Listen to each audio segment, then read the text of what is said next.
સ્વામી તારા રૂપે આજ શ્રીજી મળ્યા, પ્રમુખ સ્વામીના રૂપે.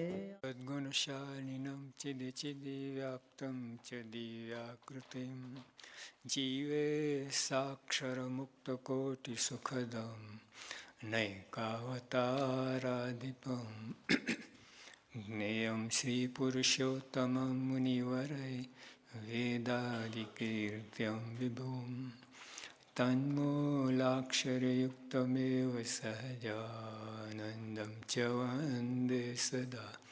શ્રી સ્વામિનારાયણ ભગવાનની જય, અક્ષર પુરુષોત્તમ મહારાજની જય, ગુણાતીતાન સ્વામી મહારાજની જય, ભગતજી મહારાજની જય, શાસ્ત્રીજી મહારાજની જય, યોગીજી મહારાજની જય, પ્રમુખ સ્વામી મહારાજની જય. ગઈકાલે ચોથો મુદ્દો જોયો આપણે. સહન શક્તિ જબરો ગુણ છે, ભગવાનનું ગુણ છે. ભગવાન જેટલું સહન શક્તિ એટલી ભગવાન સાથે વધારે સજાતીપણું થાય. એકમેક મિત્રતા ભગવાન સાથે એટલી સહન શક્તિ હોય. પછી સહન શક્તિ એને અનંત રિદ્ધિ સિદ્ધિ એની દાસી છે. આનંદ રિદ્ધિ સિદ્ધિ સહન શક્તિવાન દાસી છે. પછી મહારાજ કે એ સિદ્ધ છે.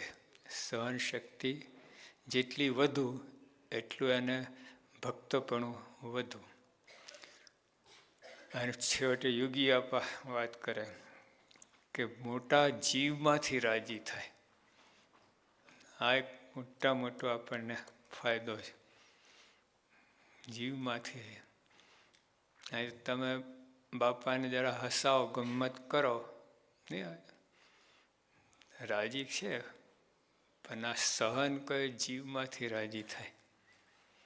અને બહારના લોકોએ ખૂબ કહ્યું છે આના માટે, અનટોલ્ડ પીસ એન્ડ હેપીનેસ. જે સહન કરે છે he gets untold peace and happiness. તો જે આટલું જબરું ગુણ છે, આધ્યાત્મિક ક્ષેત્રે અબજો ડોલરની કમાણી થાય એવો ગુણ છે. બધું જ લગભગ આવી જાય છે. તો આપણે આના અંદર દ્રષ્ટિ પહોંચાડવી અને મનન ચિંતન કરવું, નિધિધ્યાસ કરવું, પછી સાક્ષાત્કાર. છૂટકો જ નથી. આ જન્મે 5 જન્મે 100 જન્મે આ ગુણ લાવ્યો છૂટકો જ નથી. ભગવાનનું ગુણ છે. ભગવાન સાથે સજાતી ગુણ, ભગવાન સાથે જ રહે. સહન શક્તિ ભગવાન તમારાથી અળગા પડે જ નહીં, છૂટા જ ના થાય. એટલે આની ખૂબ જરૂર છે. અને આને લીધે મારે ગઈકાલે વાંચ્યું ને કે જો આ સહન શક્તિ હોય તો બીજા અનેક ગુણો આવે છે. હા, આ એક જબરો લીડર છે. સહન શક્તિ લીડર કહો, કેપ્ટન કહો. એટલે એને લીધે બીજા બધા એમાં જોડાય. ડાયરેક્ટર કહો, કંપનીના 30,000 માણસ હોય ડાયરેક્ટર, 30,000 ડાયરેક્ટરમાં જોડાયેલા કહેવાય કે નહીં.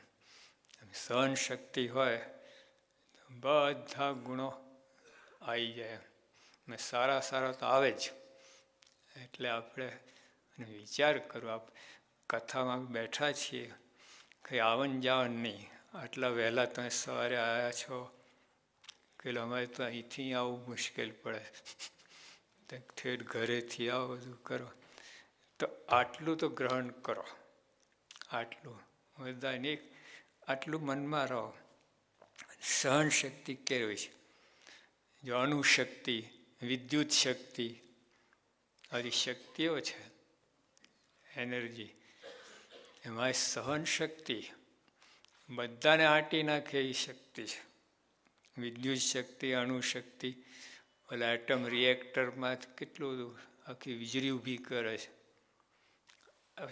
આટલી જ જગ્યા રોકે. નહીં તો પાવર હાઉસમાં આપણે સાબરમતીમાં કેટલી જગ્યા રોકે હતા. મોટા મોટા ભૂંગરા ને ધુમાડા નીકળે એ બધું છે ને આપણા અક્ષરધામ ત્યાં આવે છે ધુમાડો. બધું કારું કારું થઈ જાય. કોઈ નાક કાઢે તો કારું કારું નીકળે, કફ કાઢે કારું કરે. અને આ એટમ રિએક્ટર આટલામાં જ, અને કોઈ ગંદકી નહીં, ગંદવાડ નહીં, બધી રીતે. તો જે એટમ રિએક્ટ એટલે અણુશક્તિ, એના કરતાં સહન શક્તિ વધે. હવે તો જળ છે, આ તો ચૈતન છે. ઓલી શક્તિ જળ છે, એને કોઈ કંટ્રોલર જોઈએ. આમ ગમેલું ઓટોમેટિઝેશન હોય નહીં, ઘણા 30,000 માણસની જરૂર ના પડે, એક મશીન એક જ મશીન કામ કરે. તો સ્વિચ દાબનાર તો જોઈએ. ગમેલું ઓટોમેટિક હોય, સ્વિચ દાબનાર તો જોઈએ. જળ અને ચૈતનમાં આટલો ફેર અલ્ટિમેટલી. તો સહન શક્તિ એવી છે. એટલે આપણે આ ગુણ શીખવું. આપણા આ યોગી ગીતામાં આ જ છે મુખ્ય સાર, ક્રાઉન કહીએ, શિર આપણે મુકટ કહે ને, યોગી ગીતાનું મુકટ આ છે, સહન શક્તિ. બધું જે કંઈ અંદર આવે છે આના માટે જ છે. દીવ ભાવ રાખવો, સમસ્વરૂપ એકતા રાખવો, ગુણ ગ્રહણ કરવું, બધા માટે આ છે, સહન શક્તિ માટે. એટલે બધા ગુણ હોય તો સહન શક્તિ જબરી થાય, વધારે મજબૂત થાય. હવે આ 5મો મુદ્દો. જાજો સમૂહ હોય ને કોઈ વાત થતી હોય ને આપણાથી તે મોટા હોય, તે વખતે વાત સાંભળી લેવી, પણ હેત થાય ત્યારે વાત કરી. પહેલું હેત કરાવવા શીખવું. હેત કરાવ્યા પછી વાત બેસે. માટે હેત થયા પછી પોતાનો સિદ્ધાંત કહેવો. જે ટેકનિક છે, IIM વર્લ્ડ મેનેજમેન્ટનો આ કલમ છે. બાપા કેટલા વર્ષો ગયા, બાપા કંઈ વાંચવા ગયા નથી વર્લ્ડ મેનના પુસ્તકો, પણ જે અનુભવ છે બધે સત્ય. યોગી આપણા સાદા શબ્દોમાં આપ્યા છે. આ જ મેનેજમેન્ટવાળા એને એકદમ પોલિશ વેમાં એને એ રીતે આપે તમને. સંસ્કૃતમાં આપ્યા. સંસ્કૃત છે કઈ પંક્તિ? સહન શક્તિ, અરે આ હેત. પણ એવું છે, જો ઘરમાં આ ગઈકાલે બધી રામાયણની બધી વાત કરી ને, જ્યાં હેત ના હોય ને બધું ઊંધું પડે. તો તમારો દીકરો ત્યાં સામે થાય. મેં ગઈકાલે વાત કરી ને, મુંબઈવાળા ઘાટકોપરમાં ઓલી દીકરી કાંઈક એવું બની ગયું હશે, સામે ઘાટીને ત્યાં જઈને બેસી ગઈ, ત્યાં લગ્ન કર્યા. અને ત્યાં આ લોકોના મા બાપ ઓલા ગેલેરી જોતા હોય ને ત્યાં વાસણ કે ના કરે ને બહાર સંડા જવાનું બધું કેટલું બધું. કાંઈક એવું એને સેટ થયું નહીં, એટલે મા બાપનું કંઈ હેત મળ્યું નહીં એને. ત્યાં રિએક્શન કેવું આવ્યું. એટલે આપણે ઘરમાં જે કંઈ બનતું હોય બળતું હોય કારણ આ છે. બધે આ હેત. એટલે 28 અક્ષર પ્રેમ કા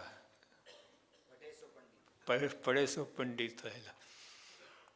પ આખો અને ર અડધો અને મ આખો, 28 અક્ષર. 28 અક્ષર પ્રેમ કા પડેસો પંડિત હોય. અને આખી દુનિયા મેન્ટેન, જે સસ્ટેનન્સ, જે સસ્ટેન થાય ને પૃથ્વી, પ્રેમ તત્વ. કાઢી લો જો તમે, બધા રાક્ષસો અને મારામારી થાય. હજુ આ લોકોની ટેરરિસ્ટની ફિલોસફી શું છે? રીડર ડાયજેસ્ટમાં જેહાદ નામનું આર્ટિકલ આવેલું, એમાં લખેલું. એટલે આમાં બધું આવું ટેરરિસ્ટની જ બધી વાત હતી, કઈ રીતે તૈયાર થાય, શું કરે, એની ફિલોસફી શું. તો જેહાદ અને પછી નીચે પેલું નહીં, મેઇન આખા આર્ટિકલ શું આવે છે એ લખ્યું હોય. તો લખ્યું નીચે, હેટ એન્ડ કિલ. આ ટેરેસની ફિલોસફી. અને આપણી પીસ એન્ડ લવ. આખી દુનિયા ટેરરિસ્ટ સિવાય બધાની ફિલોસફી આ છે, પીસ એન્ડ લવ. જો પ્રેમ આવી નહીં હોય તો આખું દુનિયાનો આધાર પ્રેમ છે. પ્રેમ તત્વ. પ્રેમ તત્વ કાઢી લો ને, દુનિયા અસ્તિત્વ મટી જાય, બધું મશીન ટાઈપ થઈ જાય. ને તેવું જ થઈ રહ્યું છે ને. પશ્ચિમના દેશમાં તો આ જ થયું છે.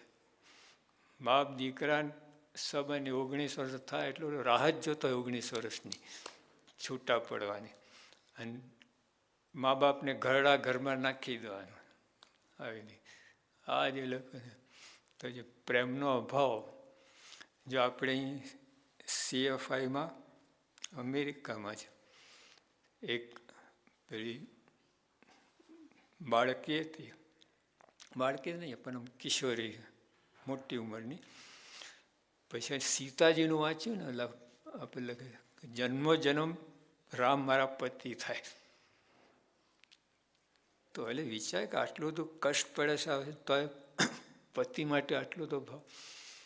અને પછી ઘરડા લોકોની વાત સાંભળી, અને આપણે શ્રવણ કુમારની હતી, એ તરત જ ત્યાંથી ગઈને પોતાના મા બાપને ઘરડા ઘરથી લઈ આવી. અમેરિકામાં બનેલો પ્રસંગ CFI વખતે. અને બીજા ભાઈ તો પોતાની દીકરીનું નામ જ પેલું સીતા પાડ્યું ત્યાં એમાંથી. એટલે જો પીસ એન્ડ લવ એની ઇફેક્ટ જો તમે, આમાં શબ્દો નથી, શબ્દો નથી પ્રેમમાં. એક સાયકોલોજીસ્ટ હતો, એ કંઈ સાયકોલોજી ભણીને આમ નીકળ્યો. તો એક ખેતરમાં એક બાળક રડતો હતો. એટલે ઓલા એને પોતાની ટેકનિક અજમાઈ, પછી આમ આમ કરે ને આમ આમ કરે, બધું કરે. બાળક વધારે રડવા લાગ્યો. એની બાઈને આમ જરાક કઈ છાનો થઈ ગયો. ઓલા કે તમે કઈ યુનિવર્સિટીમાં ભણ્યા છો, કઈ સાયકોલોજીની ડિગ્રી છે? બાઈને સમજ જ ના પડે. તો જે પ્રેમ છે અંદર,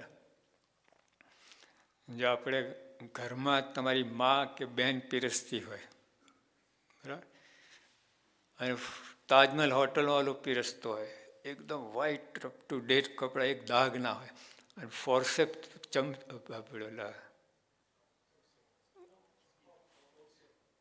ઓલા એનાથી પકડીને પીરસે. રોટલી ઘીમાં બોરીને આમ લાઈને પીરસે તમને, અનટસ્ટ.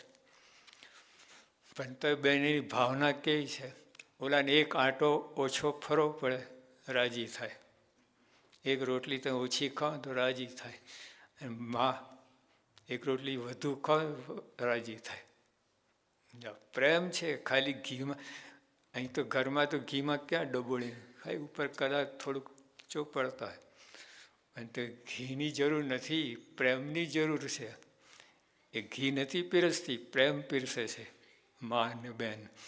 અને ત્યાં તાજમહેલ હોટલના ઘીમાં ડોબીનું કરીને કહેતો ઇફેક્ટ નથી. આખી દુનિયાનો જે આધાર છે પ્રેમ છે, પ્રેમ તત્વ. યોગી આપા એ જ વાત કહે, ભાઈ તમે પહેલાં પ્રેમ કરો. આ જો સિંહ છે, કેટલો હિંસક પ્રાણી છે, પણ તમે વર્ષ થઈ જાય છે. હા, પ્રેમ અંદર